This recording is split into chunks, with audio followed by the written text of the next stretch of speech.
мен егемен деген сөздү кандай түшүнөм? Егемен деген бул мамлекеттин эгемендүүлүгүн сезиш үчүн ар бир кишинин жүрөгү эгемен болуш керек. Ошол мамлекетте жашап аткан инсандын көкүрөгү эркин болуш керек. Ошол айтаарын айтып, дээрин деп, басаары жерге басып, сен ары тур, сен бери тур, сен муну айтпа, муну айтсаң көрөсүн дегендей сөздөр болбогон. Ошондой сөздөр болсо дагы ал сөздөргө маани бербеген халкы бар мамлекет гана эгемен боло алат. Анан бирөөнүн куралы күчтүү, бирөөнүн акчасы көп, бирөөнүн билеги күчтүү, бирөөнүн жолун тосуп коет, бирөө мынтип коет деп коркуп калтырап отурган болсо, ал эгемендүүлүк менимче толук болбойт. Ал оорукчан эгемендүүлүк болуп калат. Менимче Кыргыз Республикасы азыр ошондой доорду башыбыздан кечирип атабыз. Канчалык көкүрөк кагып чыкпайлы, желегибиз желбиреген гимнибиз бар, мамлекетбиз деп айтпайлы, бирок мамлекеттик атрибуттар бар, кагазда көптөгөн жетишкендиктерибиз бар.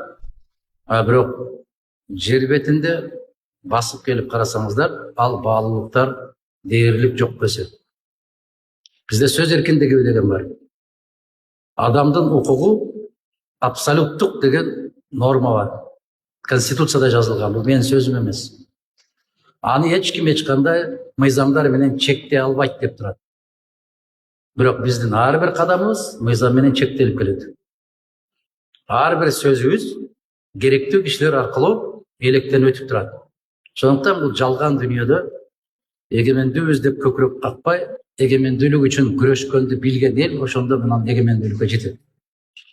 Мен баарыңыздарга ушундай көкүрөктү каалайм. Биз өзүбүздүн жүрөгүбүздү эгемендүүлүккө чыгармайынча, өлкөбүз эч качан эгемендүүлүккө чыкпайт. Мустафа Кемалдын сөзү менен айтканда, коом канчалык уктап аткан болсо, ошол мамлекет, ошол коом же жок болот экен, же кул болуп ойгонот экен. Кул болуп баратканыбызды биз сезип атабыз. Мен кечээ эле айылдардан аралап келдим. Аксакалдар дагы чайканаларда шыбырашып калыптыр.